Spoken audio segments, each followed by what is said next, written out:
different denominators.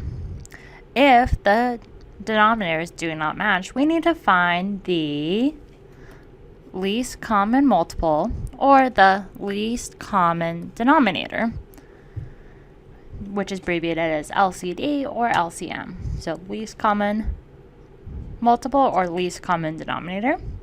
And how we do this is we're going to multiply the denominators by the missing factors. Then we will multiply the numerators, the top number, by the same factors.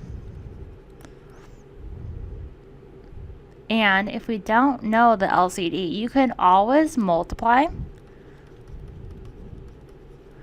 the two denominators together. And then the reason that we multiply both the top and the bottom number in each fraction is to keep the fraction the same value. So let's look at an example. Example 1. What is the difference in thickness of two steel plates if there's one that's 5/16 inch thick and 1/4 inch thick? So we're going to use the following. So we have 5/16 minus 1/4. So we can see we don't have the same denominator, so we cannot subtract. So if we want to get it to the same denominators, we see that 16 and we have 4.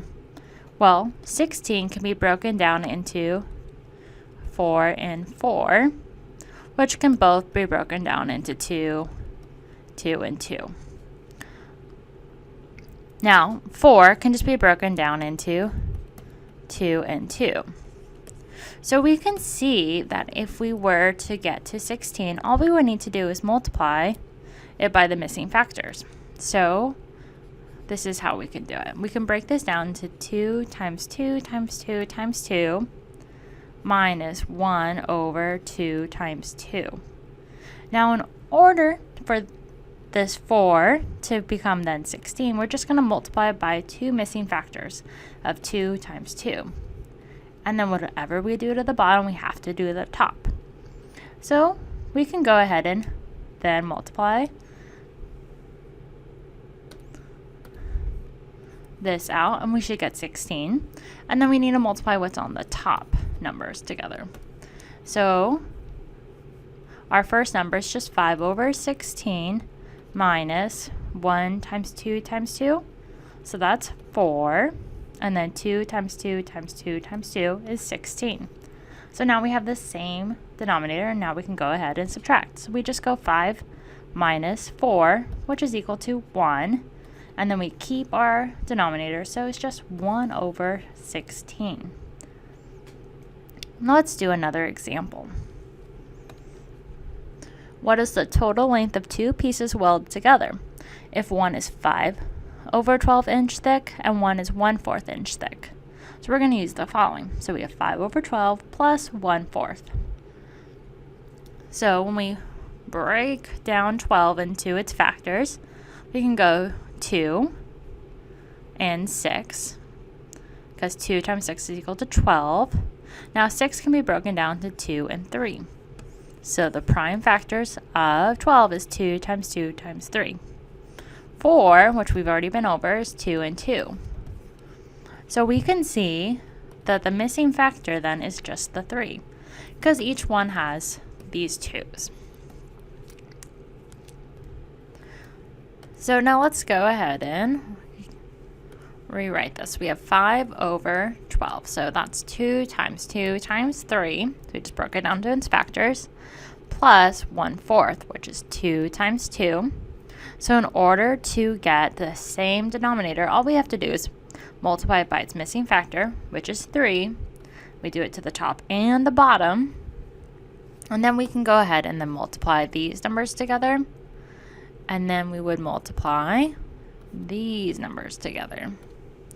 So let's go back. So we have 5 over 12. We'll just leave it back into it when we multiply it out. And then we go plus 1 times 3 is 3. And then 2 times 2 times 3 is then 12. So now we have the common denominator. So now we can just go ahead and add, which we just add. So we add 5 plus 3, which is equal to 8 over 12, because we keep the denominator. Now, with this, we see that we have 8 over 12, which are both even numbers. So we can probably go ahead and then just reduce to its lowest terms. So we can see we need to go ahead and we'll write 8 over 12, and we're going to divide the top and the bottom by 2 because they're both evens. So we get 4 over 6, because 8 divided by 2 is 4, 12 divided by 2 is 6. But this can be broken down even further, because we can also divide this by 2 over 2. And what do we get? So 4 divided by 2 is 2. 6 divided by 2 is 3. So this would be our solution then. Now let's look at another example. Solve for the following. We have 2 over 4 minus 5 over 12 plus 2/3. So we can see we have 3 different fractions with 3 different denominators. So now we have to get a common denominator between the 3. And so how we can do that is we're just going to break each one down into its factors, which we've already done a few of these. So 4 can go into 2 and 2. 12, which we've done before, can go 2 and 6. And then 6 goes into 2 and 3. Now 3 can only be 1 and 3. So it's really just, it's already a prime number. So we could just leave it as is. So we'll just leave it as 3. Next, we can see that we have some kind of common factors between all of them. So if we were to write it out, so we have 2 over 2 times 2 minus 5 over 2 times 2 times 3 plus 2/3. Now, in order for us to get a common denominator, we need to multiply it by its missing factors for each fraction. So let's look at the first one. Well, we can get to 12 if we just go ahead and multiply it by 3 over 3. Because then we get 12 on the bottom here, because 3 times 2 times 2 is 12. Then the next term we can just leave as is, because it's not missing any factors. And then we look at this third term, and we can see we have just this 3.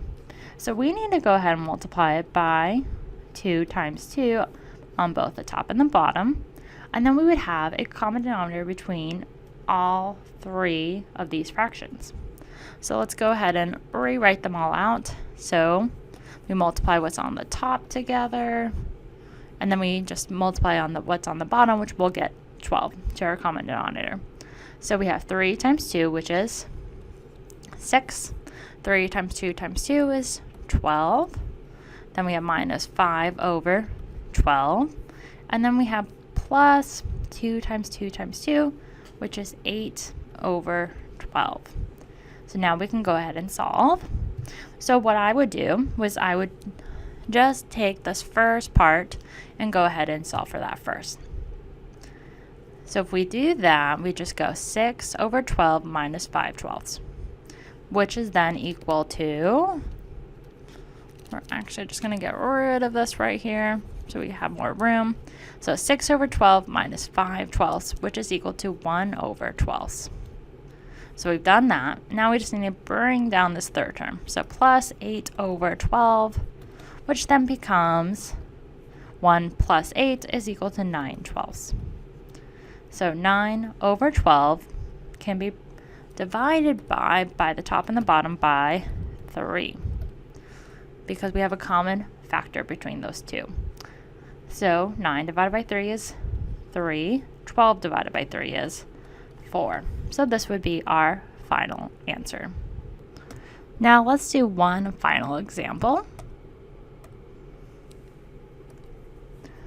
Solve for the following. We have negative 11 over 12 minus 1 over 6.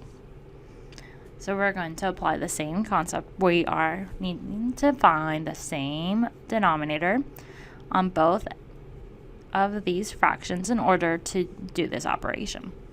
So we look at 12. 12 can be broken down into 2 and 6.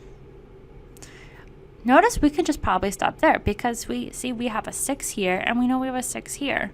So all this 6 is missing is a factor of 2 in order to get to 12.